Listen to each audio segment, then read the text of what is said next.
മക്കളെ അല്ലാഹു തആല നമുക്ക് നൽകിയ പടച്ചതമ്പുരാൻ പറഞ്ഞത്, നിങ്ങളുടെ മക്കൾ അൽ മാലു വൽ ബനൂന സീനത്തുൽ ഹയാത്തി ദുനിയ, ദുനിയാവിന്റെ അഴകാണ്, ഒരു അലങ്കാരമാണ്.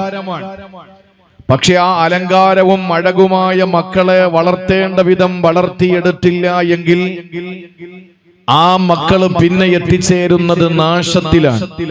ഖുർആൻ പറയുന്നു, നിങ്ങളുടെ മക്കളും സമ്പത്തും ഫിത്ന നിങ്ങൾക്ക് നാശമാണ്.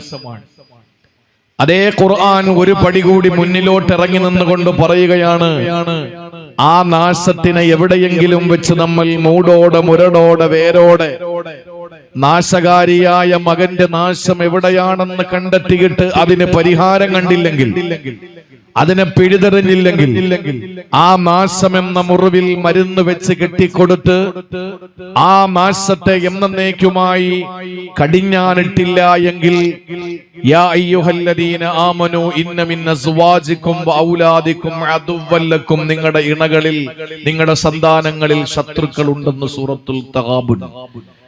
അപ്പൊ അലങ്കാരമാകുന്ന മക്കളെ നാശമാകുന്ന വഴിയിലൂടെ കൊണ്ടുവന്ന് ഏറ്റവും വലിയ ശത്രുതയിലേക്ക് കൊണ്ടെത്തിക്കുന്നത് ഈ കാലഘട്ടത്തിന്റെ പ്രത്യേകതയാണ്.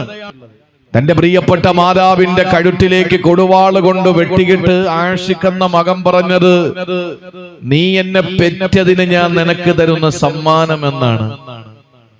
നീ എന്നെ പ്രസവിച്ചതിന് ഞാൻ നിനക്ക് തരുന്ന സമ്മാനമാണ് ഈ കൊല.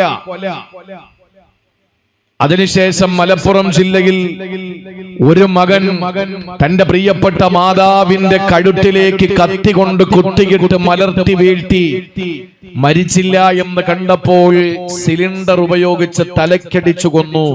എന്നിട്ട് ആ മകൻ വാപ്പയോട് പറഞ്ഞു, ഞാൻ പിശാചിനെ കൊന്നിരിക്കുകയാണ് എന്ന്. 2-3 ദിവസങ്ങൾക്ക് മുമ്പ് എന്റെ നാട്ടിലുണ്ടായ ഏറ്റവും ഗുരുതരമായ, കേരളം കണ്ടിട്ടില്ലാത്ത രാക്ഷസ കേരളം, ഞാൻ സാക്ഷര കേരളം എന്ന് തൽക്കാലം പറയുന്നില്ല, ബോധപൂർവമാണ്. സാക്ഷര കേരളം എന്നെങ്ങനെയാണ് പറയാ? സാക്ഷര കേരളം എന്ന് പറയുന്നത് വിദ്യാഭ്യാസത്തിന്റെ അതിപ്രസരത്തിലേക്ക് സമൂഹം തന്റെ പേരിനോടൊപ്പം ഇംഗ്ലീഷ് അക്ഷരങ്ങളെ അകമ്പടി സേവിച്ച് ബിരുദക്കൂട്ടങ്ങളുമായി കഴിയുന്ന, ഇവിടത്തെ കുറെ സാമ്പ്രദായികമായ വിദ്യാഭ്യാസത്തിന്റെ പരമോന്നതിയിലെത്താൻ വേണ്ടി വെമ്പൽ കൊള്ളുന്ന സമൂഹം. ഒരു ഭാഗത്ത് അമ്മയെയും അച്ഛനെയും പിതാവിനെയും മാതാവിനെയും മകനെയും മകളെയും നിഷ്ഠൂരമായിട്ട് മൃഗങ്ങൾ പോലും ലജ്ജിക്കുന്ന നിലയിലുള്ള കൊലകൾ നടക്കുന്ന കേരളം എങ്ങനെയാണ് സാക്ഷര കേരളം എന്ന് പറയാൻ കഴിയുക? വിവരമുള്ളവർക്ക് ചെയ്യാൻ പറ്റുന്ന കാര്യമാണോ? രാക്ഷസ കേരളമായി മാറിക്കൊണ്ടിരിക്കുകയല്ലേ? അങ്ങനെ കേരളത്തിന്റെ ഇന്നത്തെ വർത്തമാനകാല സാഹചര്യങ്ങൾ വളരെ മോശമായി കൊണ്ടിരിക്കുമ്പോൾ എന്റെ പ്രിയപ്പെട്ട സഹോദരങ്ങളെ, ഏറ്റവും വലിയ ശത്രുവാരം എന്ന് ചോദിച്ചാൽ ജന്മം നൽകിയ 9 മാസം 10 ദിവസം തന്റെ വയറ്റിൽ ചുമന്നിട്ട് മരണസമാനമായ വേദന സഹിച്ചുകൊണ്ട് പ്രസവിച്ച തന്റെ പ്രിയപ്പെട്ട അമ്മ, അതാണ് ഏറ്റവും വലിയ ശത്രു എന്ന് മക്കൾ വിളിച്ചു പറയുന്ന കാലം. ഏറ്റവും വലിയ ശത്രു കൂടപ്പറപ്പുകളാണ് എന്ന് തിരിച്ചറിയുന്ന കാലം. എന്റെ പ്രിയപ്പെട്ട സഹോദരങ്ങളെ, വളരെ വളരെ ഗൗരവത്തോടു കൂടിയിട്ട് ഞാൻ പറയുകയാണ്, നമ്മുടെ പ്രിയപ്പെട്ട മക്കൾ വളരെ ഗുരുതരമായ വഴിയിലൂടെ സഞ്ചരിച്ചു കൊണ്ടിരിക്കുകയാണ്. നമ്മുടെ മക്കൾ നമ്മുടെ ശത്രുവോ നാശമോ ഒക്കെ ആയി മാറിക്കൊണ്ടിരിക്കുമ്പോൾ പരിശുദ്ധമായ ഖുർആൻ മറ്റൊരിടത്ത് പറഞ്ഞ ആ ഒരു തലത്തിലേക്ക് നമ്മുടെ മക്കളെ കൊണ്ടുവരാനാണ് ഇതുപോലുള്ള മദ്രസ സംവിധാനങ്ങൾ ഇവിടെ പിറവിയെടുത്തിട്ടുള്ളത്. ആ മദ്രസകളിൽ എന്താണ് പഠിപ്പിക്കുന്നത് എന്ന് കേരളത്തിന്റെ പൊതുബോധം, കേരളത്തിന്റെ പൊതുസമൂഹം, പൊതു പ്ലാറ്റ്ഫോം ഇന്നും കാതോർത്തിരിക്കുകയാണ്.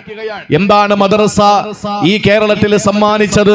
ഇന്ത്യയിൽ ഈ പരിശുദ്ധമായ മദ്രസകൾ സമ്മാനിച്ചത് എന്താണ് എന്ന് ചോദിച്ചാൽ, ബഹുമാനപ്പെട്ട APJ അബ്ദുൽ കലാം എന്ന, അബുൽ ബക്കീർ ജൈനുൽ ആബിദീൻ അബ്ദുൽ കലാം എന്ന തുമ്പയിലൂടെ സൈക്കിൾ ചവിട്ടി നടന്ന ഒരു അണ്ണാച്ചി പയ്യനായി വളർന്ന് അവസാനം രാജ്യം കണ്ട ഏറ്റവും വലിയ പ്രമുഖ വ്യക്തിത്വമായി മാറി, ഈ രാജ്യത്തിന്റെ പ്രധാനപ്പെട്ട പൗരനായി മാറി, രാഷ്ട്രപതിയായി മാറിയ അബുൽ ബക്കീർ ജൈനുൽ ആബിദീൻ അബ്ദുൽ കലാം എന്ന APJ അബ്ദുൽ കലാം എന്ന തമിഴ്നാട്ടിലെ രാമേശ്വരത്തുകാരനെ ഈ രാജ്യത്തിന് സമ്മാനിച്ചത് മദ്രസയായിരുന്നു.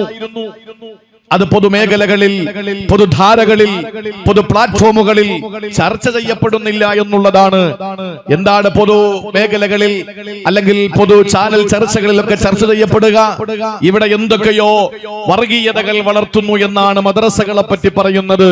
അതെ, ഈ ദാറുസ്സലാം മദ്രസയുടെ ഉദ്ഘാടനം നിർവഹിക്കപ്പെട്ട ഈ സുന്ദരമായ മുഹൂർത്തത്തിന് സാക്ഷ്യപ്പെടുത്തി ഞാൻ പറയുകയാണ്, ഓരോ വിദ്യാർത്ഥികളും കിഴക്കൻ ചക്രവാളത്തിൽ അരുണകിരണങ്ങൾ പ്രകടമാകുമ്പോൾ അവരുടെ കയ്യിൽ ആയുധമേന്തിയാണ് അവർ മദ്രസയിലേക്ക് പോകുന്നത്. ശരിയാണ്, ഞങ്ങൾ നിഷേധിക്കുന്നില്ല.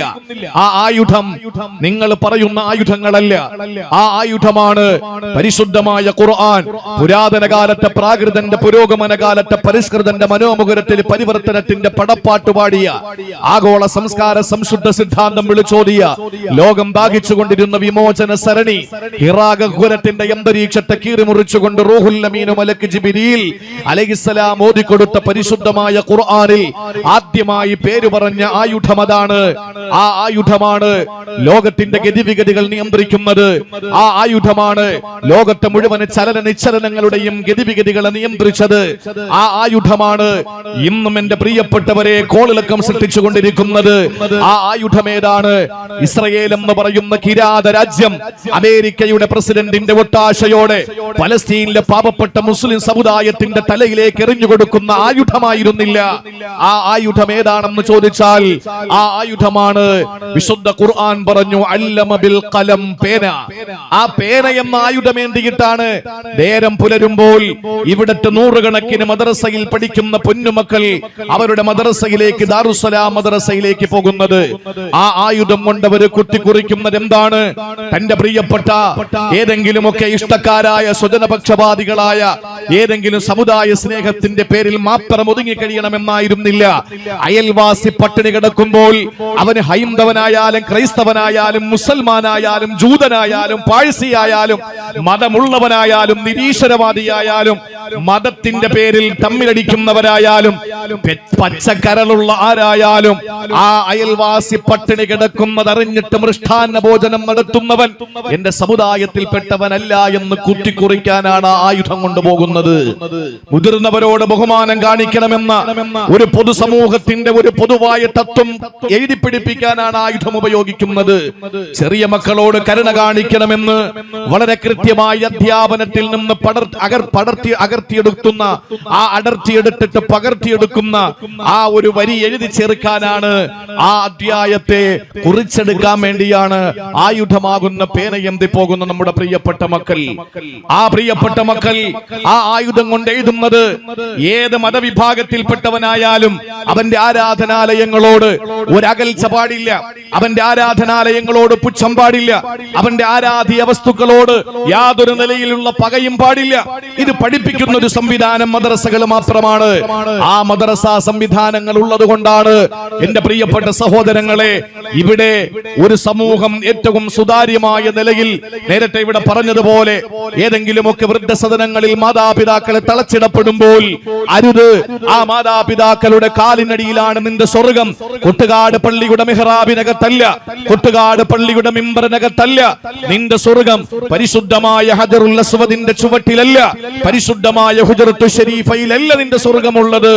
ആ സ്വർഗം നിന്റെ പ്രിയപ്പെട്ട മാതാവിന്റെ കാൽ ചുവട്ടിലാണ് സ്വർഗമെന്ന് പഠിപ്പിച്ച ലോകത്തെ ഏറ്റവും വലിയ സ്നേഹത്തിന്റെ അംബാസഡറായ മഹാനായ നബി മുഹമ്മദ് മുസ്തഫ സല്ലല്ലാഹു അലൈഹി വസല്ലമ തങ്ങൾ.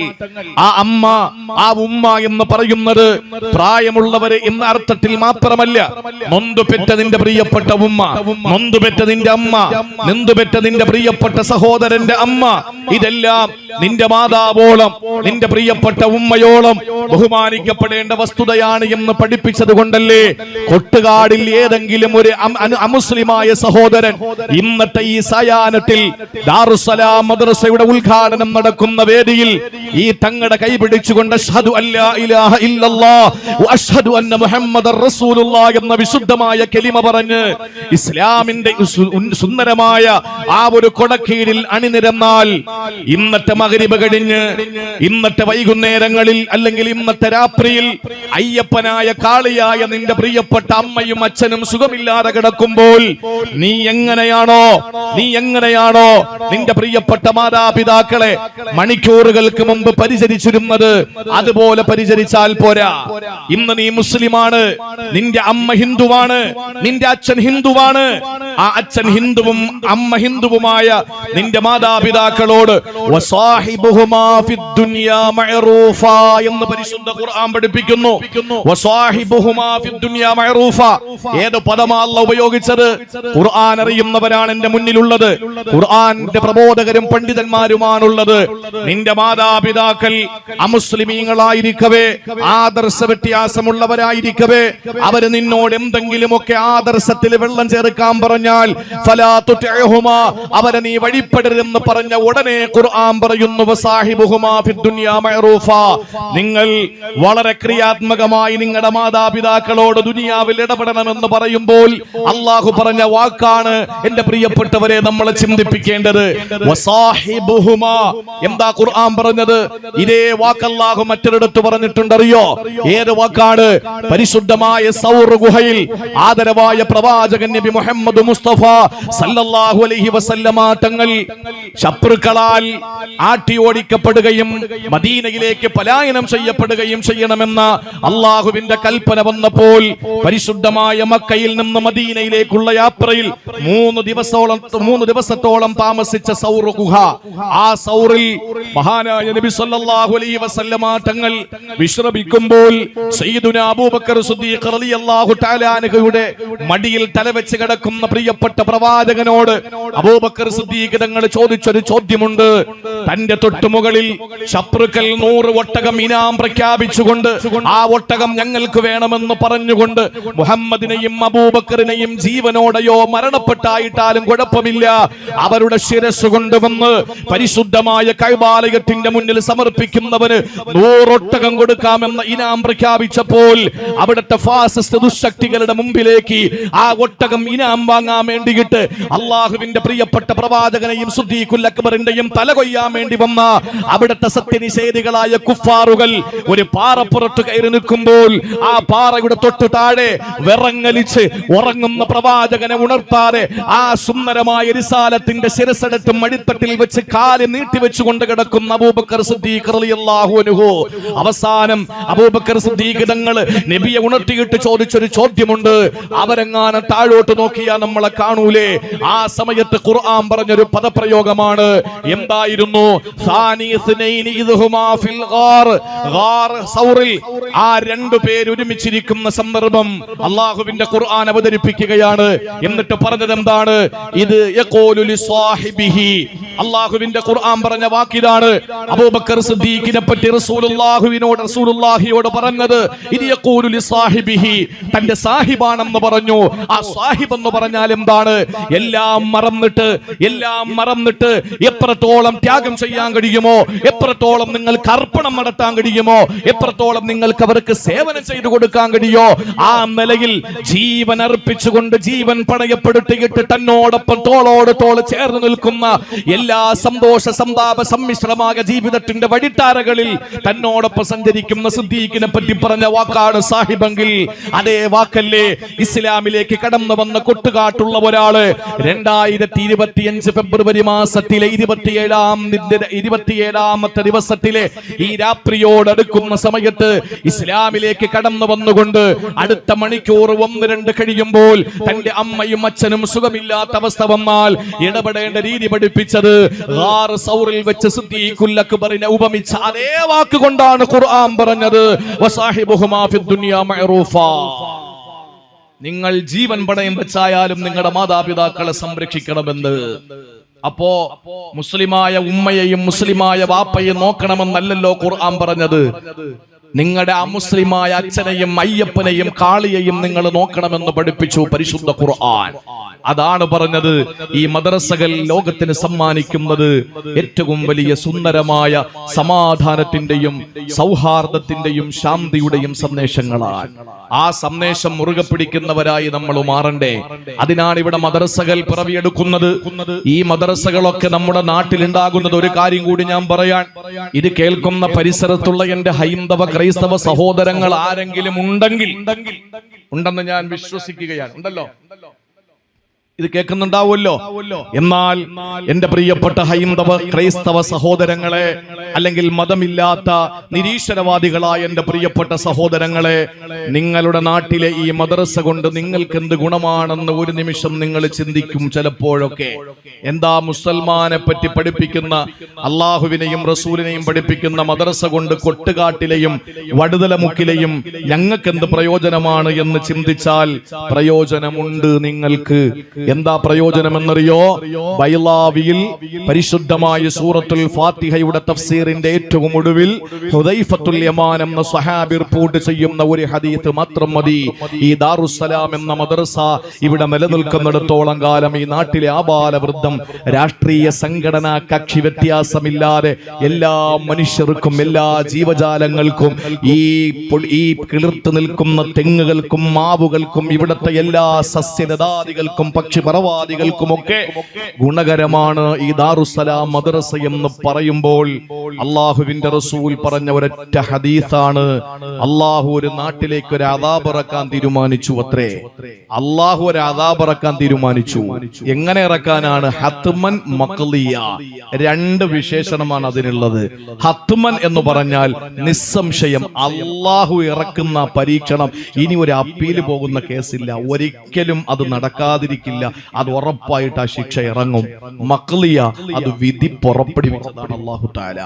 അള്ളാഹു വിധി പുറപ്പെടുവിച്ച് അള്ളാഹ് നിർബന്ധമായി ഇറക്കുന്ന ആ ഒരു പരീക്ഷണം ഒരു നാട്ടിൽ അള്ളാഹു തീരുമാനിച്ചാൽ ആ നാട്ടിലെ കുത്താബിൽ ഇരുന്നു കൊണ്ട് എന്ന് പറഞ്ഞാൽ മദ്രസ,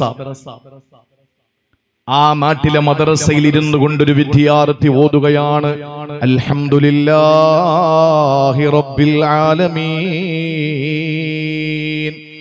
ഈ ഒരു ആയത്ത് അങ്ങോട്ട് ഓതുമ്പോൾ ആദരവായ പ്രവാചകൻ അവിടുന്ന് പറയുകയാണ്, ആ നാട്ടിൽ നിന്ന് അള്ളാഹു നിശ്ചയിച്ച് ഉറപ്പിച്ചിറക്കാൻ തീരുമാനിച്ച വലിയ ഒരു അദാബ്, വലിയ ഒരു വിപത്ത്, ഒരു വലിയ പരീക്ഷണം, അള്ളാഹുവിന്റെ ഒരു വലിയ പരീക്ഷണം.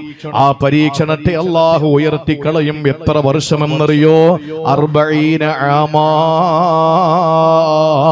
40 വർഷത്തേക്ക് അള്ളാഹു ഉയർത്തിക്കളയുമെന്ന് ഇന്നേ വരെ കളവ് പറയാത്ത, ഈ ലോകം മുഴുവൻ സൃഷ്ടിക്കാൻ കാരണഭൂതരായ നബി മുഹമ്മദ് മുസ്തഫ 40 വർഷത്തേക്ക് അള്ളാഹു അദാബും ഉയർത്തിക്കളയും ഒരു മദ്രസ ഉണ്ടായാൽ. അപ്പൊ ചില ആളുകളൊക്കെ ചിരിക്കും. എന്നാ പിന്നെ കോവിഡ് വരുന്നതിന് മുമ്പ് മദ്രസ എത്രയോ നൂറ്റാണ്ടുകളായി ഇവിടെ ഉണ്ടല്ലോ.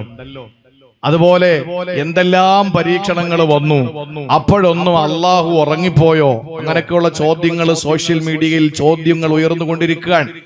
അതിനുള്ള മറുപടി, എന്റെ പൊന്നുമക്കളെ, അള്ളാന്റെ ശിക്ഷ എന്ന് പറയുന്നത് ഈ തുക്കട കോവിഡിൽ ഒതുങ്ങുന്നതാണെന്ന് കരുതിയ നീയാണ് മണ്ടൻ. അള്ളാഹു തന്ന പരീക്ഷണം വലുത് നമുക്കാണ് കോവിഡ് വലുത്. വുഹാനിലെ മീൻകൊട്ടയിൽ നിന്ന് പുറത്തേക്ക് ചാടിയെന്ന് പറയപ്പെടുന്ന ആ ഒരു വൈറസിൽ നിന്ന് വിറങ്ങലിച്ച് പെടഞ്ഞ് മരിച്ചുപോയ ആയിരക്കണക്കിന് ആളുകൾ പുറത്തിറങ്ങാൻ കഴിയാതെ മദ്രസകളും അറബി കോളേജുകളും പള്ളികളും സ്കൂളുകളും സ്ഥാപനങ്ങളും എല്ലാ പൊതുമേഖലാ സ്ഥാപനങ്ങളും വീടുകളും അടച്ചിട്ട് എല്ലാവരും അകത്ത് കയറിയിരുന്ന് പേടിച്ചിരുന്ന് കണ്ണിൽ കാണാത്ത ഒരു വൈറസ് ഉണ്ടല്ലോ, അത് നമുക്കാണ് ഭീകരം. അള്ളാഹുവിനെ സംബന്ധിച്ച് പറയുന്നത് വലനുദീഖന്നഹും മിനൽ അദാബിൽ അദ്നാ ദൂനൽ അദാബിൽ അക്ബരി ലഅല്ലഹും യർജിഊൻ. വലുതെന്റെ കയ്യിലുണ്ട്, ഞാൻ ആദ്യം ചെറുതങ്ങോട്ട് ഇറക്കി വിട്ടുകൊണ്ടിരിക്കും. Test dose ലഅല്ലഹും യർജിഊൻ. നിങ്ങൾ നന്നാവോന്ന് ഞാനൊന്ന് നോക്കട്ടെ. ഇതിനാണ് അല്ലാഹു തആല കോവിഡ് എന്നത്. കോവിഡൊക്കെ റബ്ബിന്റെ ശിക്ഷകളിൽ എത്ര സിമ്പിളായ ശിക്ഷയാ, നമുക്കത് വലുതാ. അപ്പൊ അള്ളാഹു ഇനിയും വലിയ വലിയ വിപത്തുകൾ തരാതിരിക്കണമെങ്കിൽ നമുക്ക് എന്തു വേണം? ഈ മദ്രസകൾ ഇവിടെ നിലനിൽക്കണം. ഈ മദ്രസ കെട്ടിടങ്ങൾ, ഇവിടെ മദ്രസകൾ ഒരുപാട്. നിങ്ങൾ നോക്ക്, ഒരു നാട്ടിൽ മദ്രസ ഉണ്ടെങ്കിൽ ജനങ്ങൾക്ക് ബോധം ഉണ്ടാവും, ഇവിടെ തമ്മിലടിക്കില്ല. ഉറപ്പിച്ചോ, ഒരു നാട്ടിൽ മദ്രസയുണ്ടെങ്കിൽ ആ നാട്ടിലെ ഹൈന്ദവ ക്രൈസ്തവ ഇസ്ലാം മത വിശ്വാസികൾ പരസ്പരം തോളത്ത് കൈയിട്ട് സന്തോഷത്തോടെ മുന്നോട്ട് പോകും. അത് ഭയന്നുകൊണ്ടാണ് ഉത്തർപ്രദേശ് എന്ന് പറയുന്ന യോഗി ആദിത്യനാഥ് ഭരിക്കുന്ന യുപിയിൽ മുഴുവൻ മദ്രസകളെയും ബുൾഡോസറിന്റെ കയ്യിലെടുത്ത് പൊന്തിച്ചു വെച്ചിരിക്കുന്നത്. കാരണം നിലത്തു വെച്ചാൽ ആളുകൾ പഠിക്കും, പഠിച്ചാൽ ഇവരുടെ കള്ളക്കളികൾ നടക്കൂല. ജനങ്ങളെല്ലാം ഒന്നാവും. ഹിന്ദുവും ക്രിസ്ത്യാനിയും മുസൽമാനും ഒക്കെ തോളോട് തോള് ചേർന്ന് നിന്ന് ഇവിടെ സമാധാനത്തിന്റെ പാലാഴി തീർക്കും. അത് സഹിക്കൂല ചില ആളുകൾക്ക്. അതുകൊണ്ടാണ് JCBയിലും ബുൾഡോസറിലുമാകിട്ട് മദ്രസകൾ ഇരിക്കുന്നത്. എന്റെ പ്രിയപ്പെട്ട സഹോദരങ്ങളെ, ഈ മദ്രസ ഇവിടെ നിലനിൽക്കുന്നിടത്തോളം കാലം ഇവിടുത്തെ ഹിന്ദു സുരക്ഷിതനാണ്. ഞാൻ വെറുതെ പറയുന്നതല്ല. ഇവിടത്തെ ക്രിസ്ത്യാനി സുരക്ഷിതനാണ്. ഇന്ന് നിങ്ങൾക്ക് കൊട്ടുകാട് പള്ളിയിലെ നേർച്ചയ്ക്ക് ചോറ് കിട്ടുന്നുണ്ട്. ഏതെങ്കിലും കമ്മിറ്റിക്കാർ കേരളത്തിൽ എവിടെയെങ്കിലും നീ മുസൽമാനാണെന്ന് സർട്ടിഫിക്കറ്റ് കാണിച്ചാൽ നിനക്ക് നേർച്ച ചോറ് തരാമെന്ന് പറഞ്ഞ ഏതെങ്കിലും കമ്മിറ്റിക്കാരുണ്ടോ? ഉണ്ടെങ്കിൽ അവനെ ഊളംപാറ കൊണ്ടിടണ്ടേ? ചിന്തിച്ചു നോക്ക്. പക്ഷെ നാളെ ഒരു തലമുറ നിങ്ങൾക്ക് ഭക്ഷണം തരണമെങ്കിൽ, നിങ്ങൾക്കെന്നല്ല സ്വന്തം മാതാവിന് ഭക്ഷണം കൊടുക്കണമെങ്കിൽ ഈ മദ്രസ ഇവിടെ നിലനിൽക്കണം. ഈ മദ്രസ ഇവിടെ നിലനിന്നേ പറ്റൂ. മുതിർന്നവരോട് ബഹുമാനവും ചെറിയവരോട് കരുണയും കാണിക്കണം എന്ന് പഠിപ്പിക്കുന്ന അടിസ്ഥാനപരമായ ബേസിക്കലി ഒരു തത്വം പഠിപ്പിക്കുന്നത് മദ്രസകളിലാണ്. ആ മദ്രസ സംവിധാനങ്ങൾ ഇവിടെ നിലനിന്ന് കാണേണ്ടത് ഇവിടത്തെ ഓരോ ജനങ്ങളുടെയും ഓരോ മതവിശ്വാസികളുടെയും ബാധ്യതയാണ്. അതുകൊണ്ട് പ്രിയപ്പെട്ട സഹോദരങ്ങളെ, ഈ ദാറുസ്സലാം എന്ന മദ്രസയ്ക്ക് വേണ്ടിയിട്ട് നിങ്ങൾക്ക് ചെയ്യാൻ പറ്റുന്നതൊക്കെ നിങ്ങൾ ചെയ്യണം. ഒരു ഹദീസിൽ നമുക്ക് കാണാം, ഖൈറുക്കും മൻ തഅല്ലമൽ ഖുർആന വഅല്ലമ. ഖൈറുക്കും മൻ തഅല്ലമൽ ഖുർആന വഅല്ലമ. നിങ്ങളിൽ ഏറ്റവും ശ്രേഷ്ഠതയുള്ളവര്, കൃത്യമായി പറഞ്ഞാൽ ഈ മദ്രസയിൽ പഠിക്കുന്ന തൊപ്പി വച്ചിരിക്കുന്ന മക്കളും ഈ പഠിപ്പിക്കുന്ന സദറും മുദരിസും ഇമാമുകളുമായ ഉസ്താദുമാരുമാണ് നിങ്ങളിൽ ഏറ്റവും ശ്രേഷ്ഠരായവര്. അപ്പൊ പ്രസിഡന്റ് സെക്രട്ടറിയും ചിന്തിക്കും, ഞങ്ങൾ എത്ര കഷ്ടപ്പെട്ടിട്ടായി മദ്രസ ഉണ്ടാക്കിയത്. ഇതിനു വേണ്ടി പ്രേരണ കൊടുത്ത ആളുകളൊക്കെ ചിന്തിക്കും, ഞങ്ങൾ ഇത്രയും കഷ്ടപ്പെട്ട് മദ്രസ ഉണ്ടാക്കിയിട്ട് മദ്രസ പഠിപ്പിക്കുന്ന മൊയ്ലിയാരും പഠിക്കുന്ന മക്കളും മാത്രമേ ശ്രേഷ്ഠതയുള്ളൂ എന്ന് പറയുമ്പോൾ നമ്മൾ ആരായി? നിങ്ങൾ ആരും ആയില്ല. നിങ്ങൾ ശ്രദ്ധയോടെ കേട്ടോ. ശുഭവസ്ത്രധാരിയായി, നല്ല കറുത്ത തലമുടിയുള്ള, കാണാൻ സുമുഖനായ, വെളുത്ത ശരീരമുള്ള, യാത്രയുടെ ലക്ഷണങ്ങളൊന്നുമില്ലാത്ത, എന്നാൽ ആർക്കും പരിചയമില്ലാത്ത ഒരാള് ഒരിക്കൽ റസൂലുള്ളാഹി തങ്ങളുടെ മുട്ടോട് മുട്ട് ചേർത്ത് വെച്ചിട്ട് മൽ ഈമാൻ വമൽ ഇസ്ലാം വമൽ ഇഹ്സാൻ വമൽ ഇഖ്ലാസ് എന്ന് ചോദിച്ചിട്ട് ഓരോ ചോദ്യങ്ങൾ ഇങ്ങനെ ചോദിച്ചുകൊണ്ടേയിരുന്നു.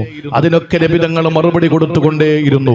അള്ളാഹുവിന്റെ പ്രിയപ്പെട്ട പ്രവാചകന്റെ സഹാബാക്കൾ സംഭീതരായി, പരിഭ്രമചിത്തരായി, ഇങ്ങനെ തലയിൽ ഒരു പ്രാവ് വന്നിരുന്നാൽ തലയനക്കിയാൽ പ്രാവ് പറന്നു പോകുമോ എന്ന ആശങ്കയിൽ ഇങ്ങനെ റസൂലുള്ളാഹിന്റെ റിസാലത്തിന്റെ ചുണ്ടിലേക്ക് നോക്കിയിരിക്കാൻ മറുപടിയൊക്കെ കൊടുത്തു. കുറെ ചോദ്യങ്ങളെ അദ്ദേഹം കൊണ്ട് ചോദിച്ചു വന്നയാള്.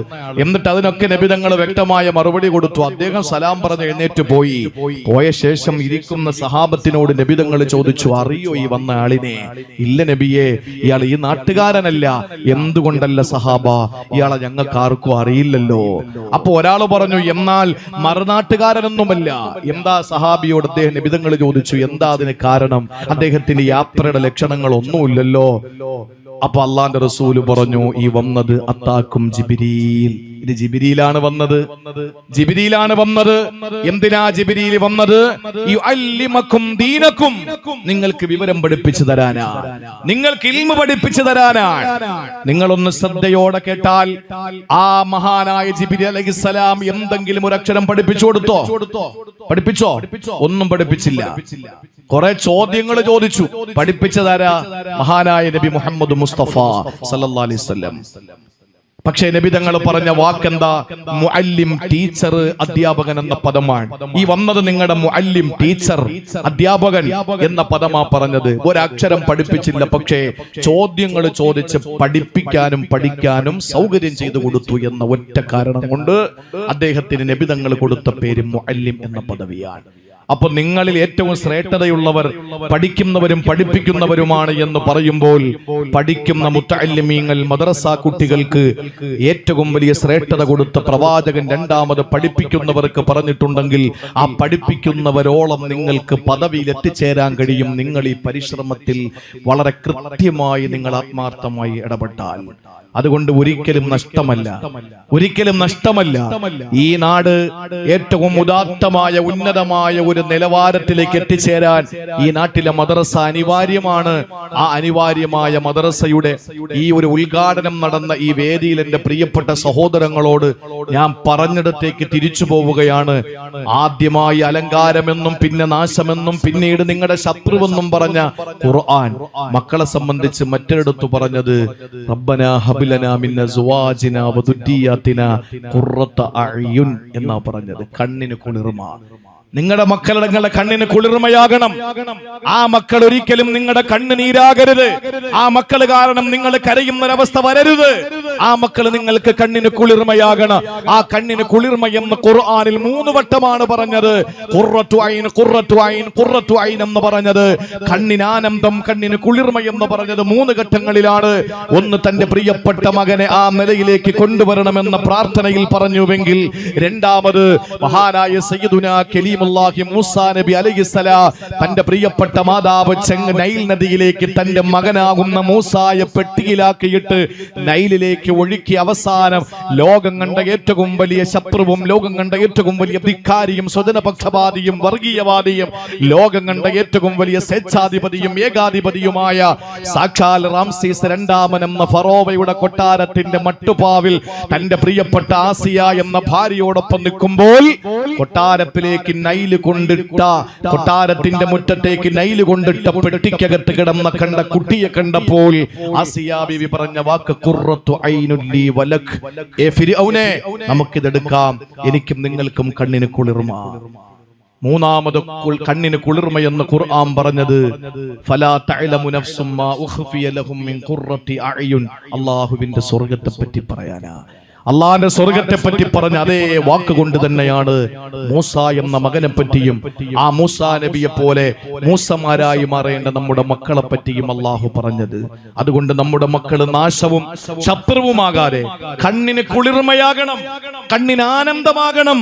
ആ മക്കളുടെ ഓരോ പ്രവർത്തനങ്ങൾ നമ്മെ അഭിമാന പുളകിതരാക്കണം. അതിന് നമ്മുടെ മക്കളെ മദ്രസയിൽ വിട്ടാൽ മാത്രമേ കഴിയൂ. ഇവിടെ സെക്രട്ടറി പ്രസിഡന്റും വീണ്ടും വീണ്ടും വീണ്ടും ആവർത്തിച്ചു പറഞ്ഞത് നമ്മുടെ മക്കളെ മദ്രസയിൽ ചേർക്കണമെന്നാണ്. അധ്യയന വർഷങ്ങളിലെ സെൻസസ് എടുത്തു നോക്കിയാൽ കുട്ടികൾ KG-യിൽ കുറവാണ്. എന്തേ നാട്ടിലെ പെണ്ണുങ്ങൾ പ്രസവിക്കാത്തത് കൊണ്ടാണോ? അല്ല, മറിച്ച് അവർക്ക് മതവിദ്യാഭ്യാസത്തോട് വിമുഖതയാണ്. അങ്ങനെ വിമുഖത കാട്ടി ഇപ്പൊ എവിടെ എത്തി എന്ന് ചോദിച്ചാൽ വീട്ടിൽ കിടന്നുറങ്ങാൻ പറ്റുന്നില്ല. ഒരു ഉമ്മ ഒരു ഇന്റർവ്യൂവിൽ പറഞ്ഞത്, എന്റെ മകൻ രാത്രി വീട്ടിലേക്ക് വരുന്നു എന്നറിയുമ്പോൾ എനിക്ക് വല്ലാത്ത വിറയലാണ്. എന്റെ മകൻ എന്റെ വീട്ടിൽ വരുന്നു എന്ന് പറയുമ്പോൾ എനിക്ക് വിറയലാണ്. സാധാരണ മക്കൾ രാത്രി വീട്ടിൽ വരുമ്പോഴൊരു ഉമ്മയ്ക്ക് ആശ്വാസമല്ലേ, ആ ഉമ്മയ്ക്ക് ആനന്ദമല്ലേ? പക്ഷേ ആ പ്രിയപ്പെട്ട മകനെ കയറി വരുന്നു എന്ന് കാണുമ്പോൾ എനിക്ക് എന്റെ കാല് വിറയ്ക്കാൻ തുടങ്ങും. എന്റെ മകൻ പലപ്പോഴും ഞാൻ ഉമ്മയാണെന്ന് പോലെ തിരിച്ചറിവില്ലാത്ത എന്റെ മകൻ കഞ്ചാവിനും ലഹരിക്കും അടിമയായിട്ട് എന്നെ കടന്നു പിടിക്കാൻ ശ്രമിച്ചിട്ടുണ്ട് എന്ന് ഒരു ഉമ്മ വേദനയോടെ ദൃശ്യശ്രാവ്യ മാധ്യമങ്ങളിൽ പൊതു പ്ലാറ്റ്ഫോമിൽ വിവരിക്കുമ്പോൾ എന്റെ പ്രിയപ്പെട്ട സഹോദരങ്ങളെ, അങ്ങനെ ഒരു തലമുറയായി കൊട്ടുകാട്ടിലുള്ള മക്കൾ മാറണോ? അതല്ല, കണ്ണിന് ആനന്ദമായി, കണ്ണിന് കുളിർമയായി. ഏതുപോലെ സക്കരിയാ നബിക്ക് മക്കളില്ല, സക്കരിയാ നബിക്ക് മക്കളില്ലാതിരിക്കുമ്പോഴും ബൈത്തുൽ മുഖദ്ദസിന്റെ മുദരിസും ഇമാമുമായി അവരോധിക്കപ്പെട്ട് കഴിയുമ്പോൾ തനിക്ക് വേണ്ടി അല്ലാഹു തആല കൊടുത്തുവിട്ട ഒരു പൊന്നുമോളെ പഠിപ്പിക്കാനുള്ള ഭാഗ്യം കിട്ടി.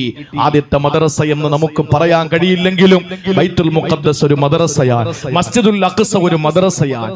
ആ മദ്രസയിൽ അധ്യാപകൻ മഹാനായ സക്കരിയ നബിയാണ്. അദ്ദേഹത്തിന്റെ ജ്യേഷ്ഠത്തിയുടെ മകൾ മറിയം ബീവി, ഹന്നാ ബീവിയുടെ അനുജത്തിയുടെ ഭർത്താവാണ് സക്കരിയ നബി എന്ന് ഓർക്കണം. മറിയം ബീവിയെ കഫലഹാ സക്കരിയ, മറിയം ബീവിയെ ഹന്നാ ബീവി കൊണ്ടുവന്ന് പ്രിയപ്പെട്ട അനുജന്റെ കയ്യിൽ ഏൽപ്പിക്കുന്നു. നന്നായിട്ട് വളർത്തി തസ്കിയത്തും തർബിയത്തും കൊടുത്ത് എനിക്ക് തരണമെന്ന്. ആ പ്രിയപ്പെട്ട മകളെ പഠിപ്പിച്ച് പഠിപ്പിച്ച് പഠിപ്പിച്ച് അവസാനം ആ മകള് അത്ഭുതങ്ങൾ സൃഷ്ടിക്കാൻ തുടങ്ങി. എന്തത്ഭുതമാണ്! സക്കരിയ നബി എന്ന പ്രവാചകനും ഉസ്താദുമായ മുദരിസുമായ ആ അധ്യാപകന് അത്ഭുതപ്പെടുത്തിക്കൊണ്ട് ആ കാലഘട്ടത്തിൽ കിട്ടാത്ത, ആ നാട്ടിൽ കിട്ടാത്ത പഴവർഗ്ഗങ്ങൾ കഴിച്ചുകൊണ്ടിരിക്കുമ്പോൾ മറിയം ബീവിയോട് ചോദിച്ചു, അന്നാലക്കി ഹാദാ, ഇതെവിടെന്ന് മോളെ നിനക്ക്? ആ സമയത്ത് മകള് മറിയം ബീവി പറഞ്ഞു, ഹുവ മിൻ ഇന്ദില്ല, ഇതെനിക്ക് റബ്ബ് തന്നതാണ്. ആ സമയത്താണ് ഹുനാലിക ദഅ സക്കരിയ റബ്ബ, ഹുനാലിക്, അന്നേരം, അവിടെ, ആ പ്രസന്റ്ലി, അപ്പോൾ മഹാനായ സക്കരിയ നബി ദുആ ചെയ്തു, അല്ലാഹുവേ എനിക്കും ഒരു സന്താനത്തെ തരണേ എന്ന്. അതുകൊണ്ട് സക്കരിയ നബിക്ക് മക്കളെ വേണമെന്ന ആഗ്രഹം വന്നത് എപ്പോഴാണ്? അല്ലാഹു റബ്ബുൽ ഇസ്സത്ത് ഖുർആൻ പരിശുദ്ധ ദീൻ പഠിച്ച, പരിശുദ്ധ മതം പഠിച്ച ഒരു പെൺകുട്ടിയെ മദ്രസയിൽ അല്ലാഹു തആല ഇരുത്തി പഠിപ്പിക്കാൻ അവസരം കൊടുത്ത സക്കരിയ നബിയുടെ മുമ്പിൽ വലിയ അത്ഭുതങ്ങൾ കാണിച്ചപ്പോഴാണ്. കണ്ണിന് കുളിർമ വന്നു ഈ അത്ഭുതകരമായ അവസ്ഥ കണ്ടിട്ട്. അപ്പോഴാണ് മഹാനായ സക്കരിയ നബിക്കും ഒരു കുട്ടി വേണമെന്ന് ആഗ്രഹിച്ചത്. സക്കരിയ നബി അലൈഹിസ്സലാമിന് അല്ലാഹു യഹിയ എന്ന മകനെ കൊടുത്ത് അനുഗ്രഹിച്ചെങ്കിൽ എന്റെ പ്രിയപ്പെട്ടവരെ, നമുക്ക് നല്ല ഒരു മക്കളെ, ഒരു പരമ്പരയെ അല്ലാഹു നമുക്ക് തരണം. ഇവിടെ തൊപ്പിവെച്ച എത്രയോ പിതാക്കന്മാരിയ്ക്കുന്നുണ്ട്. അവര് പണ്ഡിതന്മാരല്ല, അവര് സർവകലാശാലയിലെ വൈസ് ചാൻസലർമാരല്ല, അവരേതെങ്കിലും യൂണിവേഴ്സിറ്റിയിലെ പ്രൊഫസർമാരല്ല, അവരേതെങ്കിലും മദ്രസകളിലെ സ്വകാര്യത്തുള്ളവരല്ല, ഏതെങ്കിലും പള്ളിയിലെ ഖതീബുകളല്ല, ഏതെങ്കിലും ജാമിഅകളിലെ മുദരിസുമാരുമല്ല.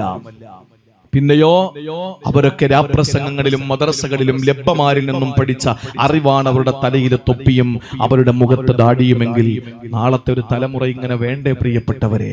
അതുകൊണ്ട് നമ്മൾ ഓരോരുത്തരും മദ്രസയ്ക്ക് പ്രാധാന്യം കൊടുത്തുകൊണ്ട് പഠിപ്പിക്കണം. നല്ല ഒരു നാളെ നമുക്ക് വേണം.